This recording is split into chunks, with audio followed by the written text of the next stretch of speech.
자, 반갑습니다. 국왕서 여대종입니다. 2023학년도 수능을 보신 여러분 정말 수고 많으셨습니다.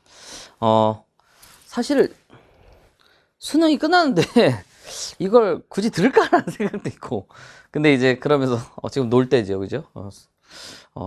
술은 안 되지 아직, 그지? 하지만 어쨌든 놀아야 될 타이밍인데 이걸 과연 들을까라는 생각이 좀 들기도 하고요. 근데 어떻게 보면 또 예비 고3 학생들도 있는데 또 예비 고3도 이거를 바로 듣진 않을 것 같은데. 그래서 일단은 가볍게만 얘기를 좀 해드리겠습니다. 기본적으로. 지금 전반적으로 지금 난도는, 평소, 여러분이 봤던 이제 작년에 그 헤겔, 뭐, 그 다음에 이제 브라이턴 우즈, 그 다음에 이제 카메라로 이제 연속 3연발 쳐맞는 것보다는 훨씬 좀 매끄럽지 않았나라는 생각이 들지만, 그러나 그럼에도 그렇게 만만한 시험은 아니야. 이게. 왜냐면 좀 약간 쏠림 현상이 있어요. 봐봐, 무슨 소리냐면 문학은 난도가 좀 쉬워. 여기서는 솔직히 기본기 위주였어. 그리고 독서 같은 경우는 난도가 쏠려 있어요. 그러니까 쉬운 건 많이 쉽고 어려운 건 좀 많이 어렵게 배치를 해놨어. 점점. 그러니까 내가 분명히 얘기했잖아. 독서론부터 지금 독서론, 인문, 뭐 그다음 법, 과학, 경제, 기술 요렇게 이제 요번에는 물론 통계에 가까운. 그래서 제가 진 파이널에서도 분명히 내가 과학, 기술, 통계 같이 엮어서 줬지. 그러니까 같이 섞여 나올 것 같아서 드린 거야. 그러니까 요런 식으로 지금 이렇게 순차적으로 레벨업이 돼서 여러분들을 변별하려고 하는 거예요, 사실은. 그러니까 여러분 변별당하면 안 되는 거지. 그러면 여러분이 어떤 자세를 취해야 되냐면 좀 빨리 처리할 것들은 빨리 처리하고, 그죠? 지문을 관통해서 독파를 해버리고, 그리고 난도가 있는 문제 시간을 많이 할애해서 처리해야 되는 그런 식의 어떤 공부법이 제일 지금은 적당할 것 같아요. 그죠? 앞으로 또 어떻게 추세가 바뀔지 모르겠지만 이 추세를 계속 따라가고 있고, 독서론을 맨 앞부분에 박은 건 뭐냐면 기본적인 아주 쉬운 건 좀 가져가게. 우리 그 영어 시험들도 듣기 같은 거 하면 뭐 토익이나 뭐 이런 거 하면 처음에 쉽잖아요. 근데 점점 갈수록 어려워지잖아요. 그런 것처럼 그렇게 약간 난도의 분할을 좀 시키려는 경향이 있으므로 여러분이 아무래도 문학과 독서 쉬운 건 좀 빨리빨리 처리를 좀 해주고, 물론 기본적으로 기본기가 있어야 되고 연습을 해야 돼요. 그런 것들을 처리를 하고 그 다음에 이제 고난도를 시간을 투자해서 처리를 해야 되지 않나, 이런 얘기들은 제가 해드릴 수 있는 건 내년 수능을 대비하는 이제 예비 고3 학생들에게 주로 이제 하는 말이죠. 그런 얘기고요. 그 다음에 업무가 생각보다 굉장히 까다롭습니다. 이거는 기초 개념뿐만 아니라 분명히 문제풀이까지 다 약간 익숙해져야 되는 거야. 그래서 여러분들한테 제가 여태까지 제공해 드렸던 거 기억나세요? 엄매총론도 드렸고, 그 다음에 기출 문제들 모아서 드렸고, 그 다음에 이제 자작 문제 모아서 드렸던 이유도 바로 그런 데 있어요. 문제 해결력이 대단히 중요해지고 있는 시험으로 치닫고 있는 겁니다. 기본기는 응당 당연한 것이고, 내가 분명히 얘기했죠. 첫 해는 화작을 아주 더럽게 어렵게 내고 이제 엄매를 쉽게 내서 어느 정도 표점을 맞추는 척은 할 것이다. 근데 올해는 분명히 표점 차이 벌어질 거라고 얘기했죠. 벌어질 겁니다, 이거. 분명히 이 둘 차이가 벌어질 수밖에 없어요. 그래서 요런 어떤 판단을 좀 하실 때 엄매 공부는 정말 작정하고 들어가셔야 되고, 물론 이제 등급컷이 상대적으로 굉장히 낮아질 것이기 때문에 등급컷 자체를 차지하긴 쉽지만, 그죠? 표점이 달달할 수도 있겠으나 그 표점이 달달할 수도 있고 완전 아이스 아메리카노처럼 졸라 쓸 수도 있는 거야. 설탕 시럽 없는. 그러니까 판단을 잘 하셔야 돼요. 내가 엄매에서 변별당하지 않도록, 내가 평소에 엄매가 굉장히 약했던 학생이다 그러면 화작으로 가시는 게 맞고, 그 대신에 내가 이제 표점의 어떤 이득을 볼 것이고 정말 열심히 할 의지가 있고 그렇다면 이제 엄매 쪽으로 이제 포인트를 잡으시는 게 맞겠죠. 그러니까 전반적으로 난도는 이렇고요. 그래서 제가 다시 한번 말씀드리지만 좀 문학이나 독서 쉬운 것에서 빠른 속도로 쳐나가고, 그리고 바로 핵심적인 요소들, 가장 어려운 난도인 독서에서 독서 마지막 지문이라든지 한 두어 지문 내지 한 지문 정도가 여러분한테 심리적인 난도가 어려울 수 있는데 거기서 좀 쇼부를 쳐야죠. 승부수를 띄워야 돼요. 그런 맥락입니다. 그리고 엄매 준비를 하실 거면 물론 얻어지는 이득은 많겠죠. 여러분이 시험을 잘 본다면. 하지만 기본적으로 그것을 위해서는 부단한 노력을 좀 해야 된다라는 거예요. 그러니까 뭐 단기간에 뭐 짧은 거 뭐 10강짜리, 8강짜리 이런 걸로 승부 볼 생각하지 마세요. 알겠죠? 네. 자, 그럼 문학부터 보겠습니다. 문학 같은 경우는 이 기본기가 대단히 중요하고 그러면서 트렌디함을 여전히 담지한 상태예요. 그리고 우리 규원가에서도 볼 수 있었듯이 그 앞에 관동별구에서 볼 수 있었듯이 지금 이 어구 해석에 대한 문제가 지속적으로 출제가 되고 있으므로 여러분이 어느 정도 EBS 학습을 했다는 전제 하에 지금 이러고 있는 겁니다, 애들이. 알겠어요? 그래서 18번에 보시면 문제 안 푸신 분들은 지금 이 얘기를 굳이 듣지 마시고 한번 풀어보시고 하는 게 좋을 것 같아요. 근데 뭐 들어도 돼. 어차피 까먹을 수도 있어. 지금 뭐 아직 안 풀었지만 뭐 푸신 분들은 당연히 뭐 수능 시험장에서 푸신 분들은 그냥 들으면 되고. 근데 이제 안 푸신 분들은 이제 뭐 한번 일시정지하고 풀어보시는 게 좋겠지만 사실 생각해보면 내가 얘기한다고 해서 여러분이 기억이 나지 않을 수도 있거든. 풀 때는 뭐 하나도 기억 안 나고 다시 푸는 그런 경향이 있을 수 있으니까 일단 뭐 들으시려면 들어보세요. 그 18번 같은 경우는 결론이 갈등이 있는데 없는 것처럼 없는 있는 것처럼 사기를 치는 18번의 1번 선지의 경향성을 아주 뚜렷하게 드러내고 있어. 의미적인 부분들이죠. 이런 기본기들은. 그 다음 배경은 내가 분명히 강력한 보조제라 그랬죠. 분위기를 부각시키거나 인물의 정서 상황을 두드러지게 하는 그런 어떤 요소들이다라는 측면에서 낭만적 분위기인지를 물어봤어. 그 다음에 22번 문제도 사실은 이제 도산 12곡이라든지 이런 것들의 어떤 지향적 가치에 대한 그죠? 뜻이 향하는 것 이런 어떤 태도의 측면을 정확하게 물어봤고요. 그러니까 갈등, 분위기 내가 분명히 이런 거 의미적인 요소, 미닝적인 요소라고 얘기했잖아. 그지? 태도. 그 다음에 30번에 어떤 의도들 친숙하려고 했나? 낯선 곳에 대해서 내가 친숙하려는 의도가 있었는가? 이런 것들. 그리고 어떤 대상을 바라볼 때에 예찬적인 태도가 있었는가? 알겠어? 대상을 긍정적으로 바라보는가? 그죠? 음지했고 내가 얘기했듯이, 그지? 그런 것들이 주요 포인트였다고 볼 수가 있겠지. 알겠어요? 이번에 다행히도 이제 제가 이제 진 파이널 때 다 선택해 드렸던 게 다 나왔죠. 비연계 빼고. 그래서 이제 비연계는 뭐 맞추기요. 작년에 맞췄지만, 이 비연계를 맞춘다는 건 쉬운 일이 아니에요. 그래서 내가 진 파이널 보시면 알겠지만 작가까지는 내가 김득영이 나올 걸 알고 있었는데 그 사람도 이제 작품이 하나가 아니라 다른 걸 찔러드렸는데 어쨌든 뭐 연계부적인 부분에서 다 얘기한 건 다 나왔습니다. 채척전도 그렇고 그 다음에 이제 뭐 도산 12곡도 나왔고 당연히 그 다음에 음지의 꽃도 나왔고 그죠? 뭐 다 설명해 드린 거예요. 근데 어쨌든 내가 작품을 마지막에 얘기를 하고 정리를 해 드렸더라도 그죠? 사실 최소제곱법도 다 이틀 전에 했어. 최소제곱법, 뭐 기속 판단, 재량 판단 다 이틀 전에 했다고. 근데 그거 자체가 여러분의 성적을 보장하진 않을 수가, 여러분 스스로 그러니까 피지컬과 기본기를 어느 정도 갖추고 있어야 돼요. 거기에 이제 기술을 익히는 거야. 처음에 싸울 때도 기술부터 익히면 안 되죠. 그죠? 어느 정도 내가 이제 권투를 했었는데 한 달만 했어. 근데 맨날 했던 게 맨날 줄넘기만 시키는 거야, 빡치게. 근데 그게 기초 체력인 거예요. 기초적인 훈련이 있어야 나머지도 할 수가 있겠죠, 그죠? 나는 빨리 그 스파링 뛰고 싶은데, 그거 못하게 하잖아요, 그죠? 그런 것들입니다. 가장 기본기가 중요한 거예요, 항상. 그래서, 그런 기본기들 잊지 마시고. 그래서, 요런 어떤 문학은 의미적인 부분뿐만 아니라, 19번, 31번 보시면, 19번을 보면 어떤 면에서 트렌디하냐면, 기본적으로, 알고 전에 인지 사실이 있었는가? 인지와 미인지에 대한 부분 평가원이 요즘 들어 이제 굉장히 좀 잘 되는 포인트입니다. 어떻게 보면 선후관계라고 할 수가 있겠죠? 그 다음에 33번도 역시 마찬가지였어요. 실제로 시험 문제를 낼 때 말입니다. 그 순차적으로 이런 것들을 물어봤어. 그 다음에 21번 같은 경우는 뭐 서로 만나서 거의 오열하고 있는데 그런 오열하는 상황에서 이게 또 다른 문제가 야기되고 있는가? 문제 해결 과정 내가 분명히 나오고 있다 그랬죠. 연륜도 얘기했고 그 다음에 또 연륜 말고 또 무슨 얘기인지 연륜 말고 연륜 말고 노래와 이야기도 마찬가지였잖아. 그지? 이런 문제 해결 과정에 좀 더 주목해서 보라는 얘기야 내 말은. 알겠어? 이해돼? 그런 것들이고 23번 문제도 화자와 대상을 구분한 아주 그런 어떤 팩트 위주. 그러니까 요게 의미 위주라면 요건 팩트 위주죠. 그런 것들을 지속적으로 내서 둘 다 가져가려는 평가원의 어떤 야욕.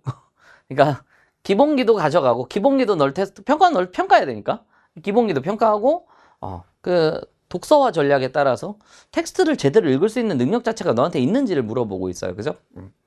그래서 항상 문학도 마찬가지고 문학도 독해이기 때문에 독해적 요소를 같이 이제 공부를 하는 게 사실 맞죠. 그런 것들.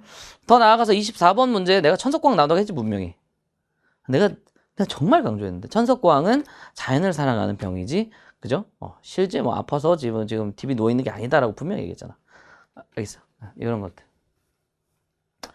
롯데월드 내가 분명히 얘기했어. 롯데월드 병에 걸린 거다. 쉽게 얘기해서 롯데월드 존나 맨날 가고 싶어서 그런 스타일이다라는 거야. 그러니까 자연을 그 정도로 사랑한다. 이 정도로 이해를 해야 된다고 분명히 말씀드렸죠. 그래서 그런 억구 해석. 규원가에서도 분명히 삼춘하류 호시절에 경물이 실험 없다.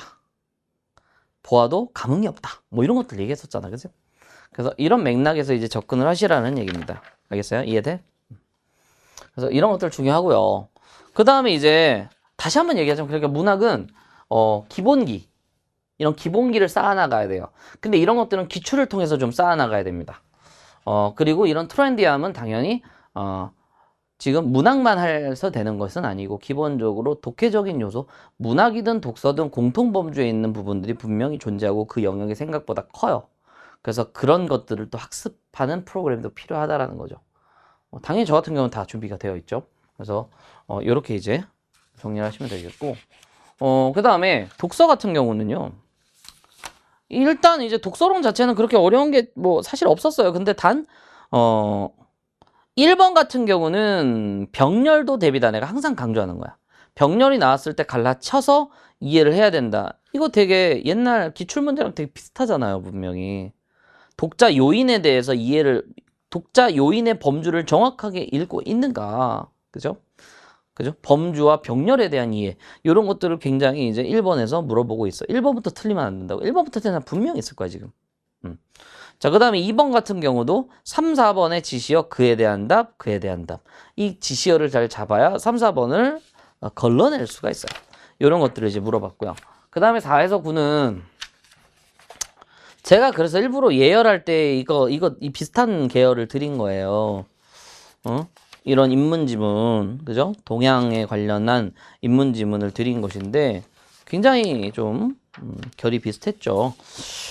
근데 다른 거보다도 지금 보기에 서학 중국 원류설이 있었으면 가서 찾았어야지. 그죠? 가서 찾아서 다시 봤어야 돼요. 알겠어? 그래서 연결해 줬어야 된다라는 거, 그런 포인트들이 잊지 마세요. 알겠어? 그 다음에 이제 요 10에서 12 같은 경우는 이제 위약금에 대한 이야기. 위약금이 위약 버릴 때가 있고요. 그죠? 그 다음에 손해배상 예정액일 때가 있고요.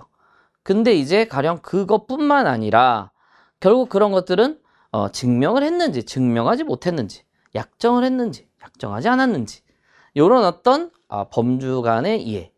그죠? 그래서 요런 것들을 정리해야 돼. 이거는 왜냐면 생각해봐. 약정을 했다, 약정이 없었다, 증명되었다, 증명되지 못했다, 경우의 수가 나오겠죠. 이런 것들은 정리 안 하면 머릿속에서 꼬인다고. 거기다가 고난도 문제 내가 분명 물었어. 대비적인 추론이라고 얘기했죠. 점유계정으로는 지금 소유권의 취득이 불가능하다. 단 점유계정으로는 소유권 취득이 불가능해. 그러면 반환청구권 양도는 됐었지 라는 추론, 이런 의미적인 추론을 여기서도 할 수 있느냐, 그런 것들이에요. 이 문단의 마지막에 그럼 손해배상 예정액과는 달리 법원이 지금 감액할 수 없다, 뭐 이런 얘기가 나왔어. 그럼 손해배상 예정액은 어떻게 할 수 있는가 라는 추론. 물론 앞에도 나와 있지만 이 문장을 읽으면서 대비적 추론이 떠올라서 문제 상황을 처리할 수 있어야 된다는 거예요. 더 나아가서 그러면서 11번의 어떤 문제도 3번 선지가 선후관계에 바뀌어 있다. 그지? 틀리기 딱 쉽죠. 준칙이 있고 그 준칙대로 가다 보면 관행이 생기는 거예요. 그죠? 순서를 잘 잡아야 돼. 그러니까 지금 그래서 뭐 어쩌라는 겁니까? 라는 얘기를 한다면 그렇게 읽어야 된다는 얘기야. 선지들이 그렇게 나오고 있으므로, 그 평가원이 너를 평가하고 있으므로 너는 그 평가하는 그 평가에 맞게 글을 읽어야 돼요. 과정적으로 읽을 때 과정은 좀 끊어주면서 읽어야 되고, 그 다음에 상관관계 지문이 나왔을 때는 좀 이제 상관관계 포인트들이 있으면 양적 관계를 좀 이제 방향키 위주로 이제 정리를 좀 해주셔야 되고요. 알겠어요? 그리고 여기도 마찬가지야. 글을 읽을 때 좀 슬래시를 해주고 넘버링을 해주면서 그 의미를 파악할 생각을 해야 이런 문제들을 이제 풀 수가 있어요. 정리가 반이야. 정리가 이해를 돕고 또한 어떤 이해가 정리를 돕는 그런 어떤 상부적인 보완 구조로 들어가야 돼요. 알겠어? 그런 점을 잊지 말자라는 얘기야. 알겠어? 14에서 17번 같은 경우는 기본적으로 이게 옛날 그 바나나 지문 기억나요? 바나나 지문이랑 되게 비슷해. 결국에는 17번에 허우적거리는 사람들은 그 앞에 있는 용어 정리가 덜 된 사람이에요. 이중차분법이랑 똑같다니까. 이중차분법 틀린 사람이 요것도 틀린다고. 그래서 다시 가서 그 개념들, 그죠? 거기도 분명히 기초대사량은 체중이 아닌 체중 0.67승에 비례한다고 하였다. 나대의 법비 구문이 나왔잖아요. 구문은 항상 중요해. 역시 독해 기본기의 문제이기도 하고요. 그러면서 글을 어떤 식으로 볼 것이냐, 내가 헤맬 때 어떤 식으로 문제 해결을 갖출 것이냐, 모두 하나로 귀결되죠. 그죠? 제대로 못 읽어서요. 그래서 그거부터 습관을 바로 잡아야 된다는 겁니다. 알겠어요? 그래서 이제 뭐 요번에도 보면 알겠지만 요번에도 보면 이게 후반기 때 확 몰리더라고, 저한테 수강생이. 근데 사실은 이제 글을 읽는 법은 기본적으로 전반기 때 주로 가르칩니다. 그래서 전반기 때 제대로 이제 하드웨어를 딱 이제 정비하시고 들어가세요. 알겠어?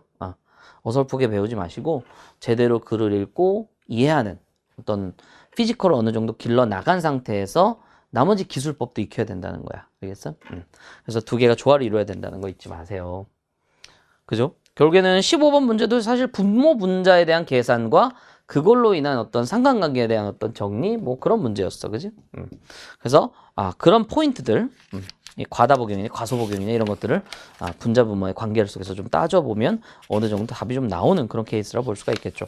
그리고 L 그래프랑 일반적인 그래프를 비교, 대비를 해야 가장 기본적인 요소야. 대비, 문제 해결, 과정, 양적 관계 이런 것들을 여러분이 잘 정리정돈하고 핵심으로 이제 접근하는, 특히 핵심은 문제 해결이 많고요. 그런 것들을 이제 어떤 식으로 글을 읽어 나가야 하는가. 그리고 그러니까 결국엔 이거야. 문장을 어떻게 읽을 것인가. 문장을 어떻게 읽어 나갈 것인가. 가령 15번의 4번 선지인데 이 4번 선지를 어떻게 텍스트를 읽어 나갈 것인가. 그죠? 그리고 문장과 문장이 있을 때 그 문장을 어떤 식으로 연결해서 이해할 것인가. 더 나아가서 그 안에 있는 구조적 질서를 제대로 정리, 분석하면서 입체적으로 볼 수가 있는가. 이런 것들이 여러분에게 결국에는 어렵고 뭐 엄청나게 살이 붙어 있는 것 같지만 이렇게 막 살이 막 붙어 있는 것 같지만 뼈대는 온전해요. 평가원이 항상 물어보는 건 텍스트에 대한 장악 능력, 문장 판단 능력, 문장과 문장을 연결하는 능력, 그런 것들을 기반으로 나머지들이 쭉쭉 살이 붙어서 만들어낸 게 바로 현 수능입니다. 그러니까 항상 본질을 파악하시고, 그리고 의미를 파악한다는 점, 더 나아가서 그 안에서 평가원이 평가하는 것들을 실전력 있게, 그러니까 본질과 실전이 같이 움직여야 되는 거예요. 알겠어? 그래서 그런 것들을 같이 이제 함양하도록 합니다. 저랑 같이. 알겠죠? 앞으로 이제 2024를 준비한다면 말입니다. 그리고 엄매 같은 경우는 참고로 화작은 한두 문제 빼고는 괜찮아서 안 할 거예요. 근데 이제 한두 문제도 여러분이 약간 페이크 걸린 수준이고, 근데 엄매 같은 경우는 굉장히 좀 많이 까다롭게 냈습니다. 근데 그 까다로움의 구성은 발문이죠, 사실은. 엄밀하게 따져서 35번에 다시 한번 집에 가서 풀어보세요. 혹시라도 2014 수능을 준비한 여러분들은 동일한 게 무엇인가? 유사한 것과 동일한 건 다른 거야. 내가 단팥빵 분명히 달다, 니은, 팥빵으로 나누라 그랬죠. 달, 니은, 팥빵. 달다가 원형이니까. 그걸 한번 떠올려봐. 거기다 나들이ও 또 내가 분명히 내가 직접 구성 요소 내가 나온다고 했잖아, 이거. 분명히 나온다고 했어, 나. 이거 두 개로 가르고, 이거 합성어인데, 이 안의 요소는 파생어다. 그럼 어쨌든 합성어인데, 파생어인 합성어인데, 이게 한 번 더 나눠질 수 있다고 내가 분명히 얘기했잖아.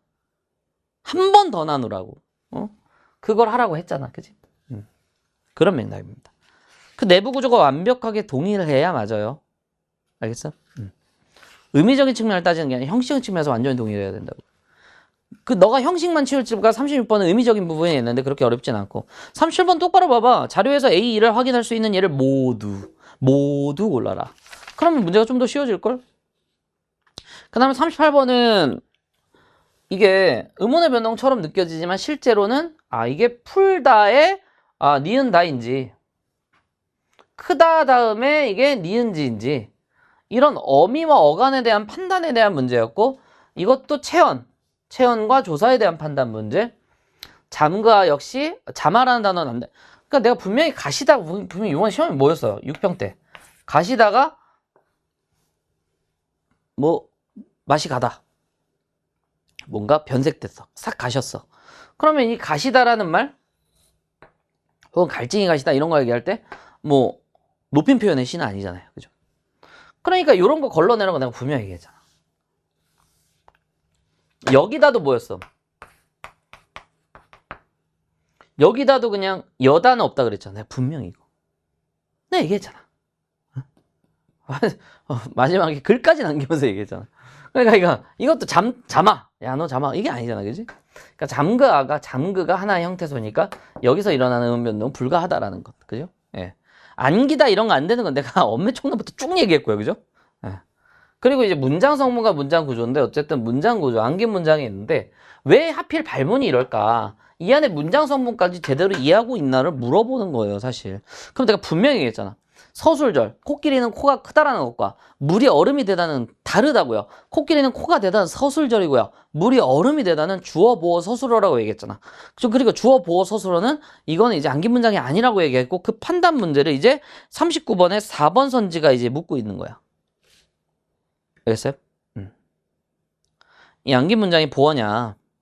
물론 이게 안긴 문장 자체가 우리 가족이 점심을 먹은 요거겠지만 그게 문제가 아니라 그러니까 보어의 기능을 하는 안긴 문장. 안긴 문장 자체가 보어의 기능을 하느냐? 뭐 그런 것들을 묻고 있는 거야. 알겠어?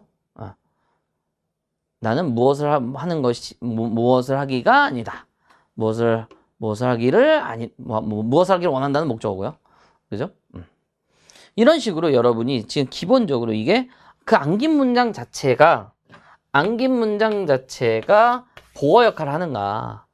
조사와 결합하든 조사와 결합하지 않든 이런 식으로 그죠? 보어 역할을 하는가를 물어봤지.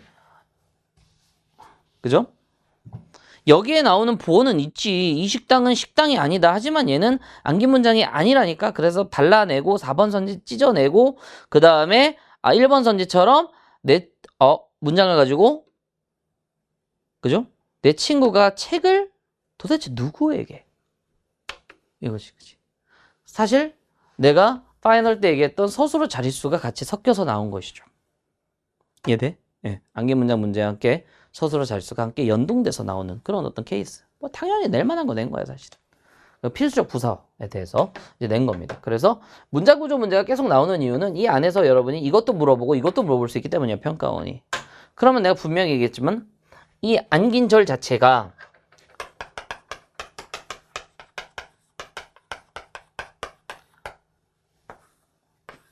이거 자체는 관형절이면 관형어. 그리고 이제 친구는 안긴 문장에 목적어로 들어가고요. 내가 만난 친구는 누나 닮았다라고 한다면, 요거 자체는 뭐예요? 안긴 문장에는 목적어, 전체 문장에는 주어. 이렇게 이제 판단될 수가 있겠고, 요건 서술어라 그랬지, 안긴 문장에. 알겠어? 전체 문장은 관형절이면 관형어. 이렇게 갖고 놀 수 있어야 된다는 분명히 얘기했어요. 이 안긴 문장 자체가 무엇을 기능하는가와 이 안에 무슨 성분이 생략되어 있는가는 다른 문제다라고 분명히 얘기했고요. 그래서 그런 것들을 제가 항상, 그죠? 옛날부터 5, 6년 계속 강조하고 있어요. 그래서 요즘 이런 식으로 이제 나온다라는 거예요. 그래서 난도가 있었던 것은 바로 여기에서의 동일이라는 발문, 모두라는 발문 조건, 그 다음에 여기서 실제로 물어보는 기본기에 충실하고 원형을 떠올릴 수 있는가, 이런 문제도 그렇고요. 그 다음에 문장 구조 속의 문장 성분을 디테일하게 갈라줘서 풀 수 있는가. 기본기뿐만 아니라 해결력까지 다 물어보고 있는 그런 어떤 종합적인 문제들이라고 볼 수가 있어. 무슨 소리인지 알겠어? 그래서 제가 여러분한테 좀 이제 다시 얘기를 해드린다면 이 문학 같은 경우는 당연히 기출학습을 기반으로 하되 이제 EBS 학습을 하셔서 시간을 줄이는 건 거의 이제 이견의 여지가 없어요. 요대로 가야 된다라는 것이죠. 그래서 두 개가 상보적인 관계를 이루면서 접근을 해야 된다라는 것이야. 그 다음에 이제 독서 같은 경우는 당연히 기출 중심으로 하면서 역시 마찬가지로 이거 사실 최소제곱법도요. 그죠? 그 다음에 기속행위 재량행위도요. 아무래도 간접적으로 연계가 이렇게 되다 보니까 거의 반간접 직접이 섞여 있는 연계거든요. 그래서 기출뿐만 아니라 이제 EBS 학습을 같이 좀 하시면 도움이 될 수가 있다라는 거야. 그래서 EBS 연계 학습이죠. 엄밀하게 얘기하면.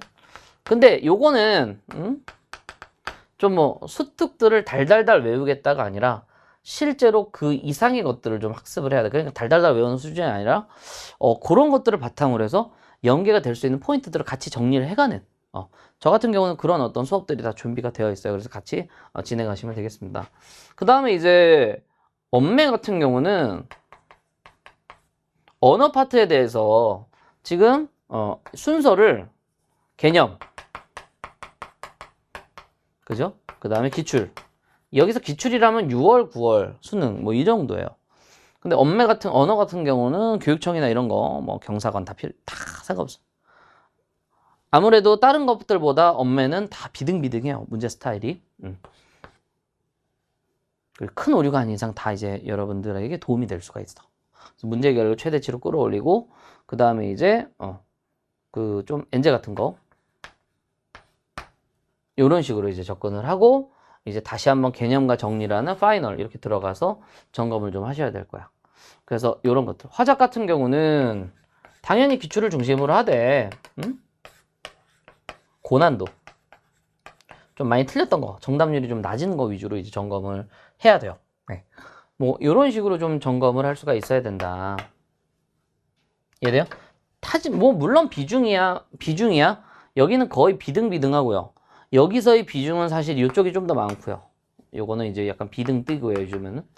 그리고 이 독서 같은 경우는 이쪽이 좀 더 이제 당연히 강합니다. 하지만 요것도 보너스로 얻어갈 생각을 하셔야 돼요. 어쨌든 시간을 좀 더 집중해서 한 곳에 몰아서 처리를 해야 되는 그런 어떤 시험이기 때문에 그렇습니다. 그리고 이런 것들은 당연히 요게 베이스가 돼야겠지만 이제 요런 것도 굉장히 이제 중요해지고 있다라는 거야. 이게 문제 해결력. 내가 얘기했잖아. 2년차 때부터는 어려워진다니까. 첫 해, 그러니까 엄매 화작으로 나누면 첫 해만 봐준 거야, 이제. 계속 어려워질 거예요. 그래서, 언어하는 사람들 그 자존심이 굉장히 세요. 그래서 문제를 쉽게 낼 생각이 별로 없어요. 계속 어렵게 낼 확률이 높습니다, 이제 쭉. 그래서 이런 식으로 여러분이 판단을 하셔서 이제 접근을 해야 된다라는 거예요. 자, 그래서 어쨌든 이제 시험을 다 보신 분들은, 여러분이 이제 원하시는 꿈을 또 펼쳐나가시면 되겠고요. 뭐 사실 뭐 저는 항상 얘기합니다. 수능보다 더 중요한 것들이 많다. 더 중요한 것들은 많고 더 소중한 것들이 훨씬 많습니다. 그렇기 때문에 여러분이 이제 하고자 하는 것들을 이제 충실하게 좀 해 나가시고 여러분의 지향을 향해서 나아가시면 될 것 같고 지금 뭐 예비 고3 학생들이라면 공부를 어떤 식으로 좀 해 나가야겠다. 뭐 이런 것들. 더 나아가서 궁금한 게 있으시면 저희 이제 Q&A 또 질문을 하시고 그래서 어떤 식으로 학습을 해야 될지 학습 상담도 좀 이제 저희 연구진들한테 받으셔서 좀 더 이제 이제는 학습이 좀 이제 규모 있게 좀 들어가야 돼요, 여러분들. 그러니까 오늘의 학습, 내일의 학습 이게 아니라 전체적인 어떤 구성 속에서 좀 들어가야 될 필요가 있을 것 같거든. 요 정도 계속 이 난도가 고착화가 되잖아. 지금 어려운 식으로 이제 가고 있는 수능에서 지금 언제부터 이제 등급권 이제 89, 뭐 90, 뭐 이러면 이제 학생들이 괜찮았네. 뭐 이럴 정도의 언어가 언제 그랬어. 옛날 언어는 98점, 96점이었다고 1등급 컷이. 그러니까 지금이랑 너무 다르잖아요. 알겠어? 그러니까 여러분들이 지금 난도가 어려워진 이 뉴 수능 세대에 있어요. 근데 이게 쉬워질 기미는 보이지 않아. 내가 항상 얘기하지만. 그럼 여러분들이 조금 더 규모 있게 짜임새 있게 공부를 좀 해야 된다는 생각이고 그런 것들을 지금 저와 함께 또 이제 실현해 나가면 좋을 것 같습니다. 그래서 뭐 이렇게 이제 정리하고요. 그러면 저는 이제 본 강의 때 여러분 찾아뵐 수 있도록 하겠습니다. 수고 많으셨어요. 감사합니다.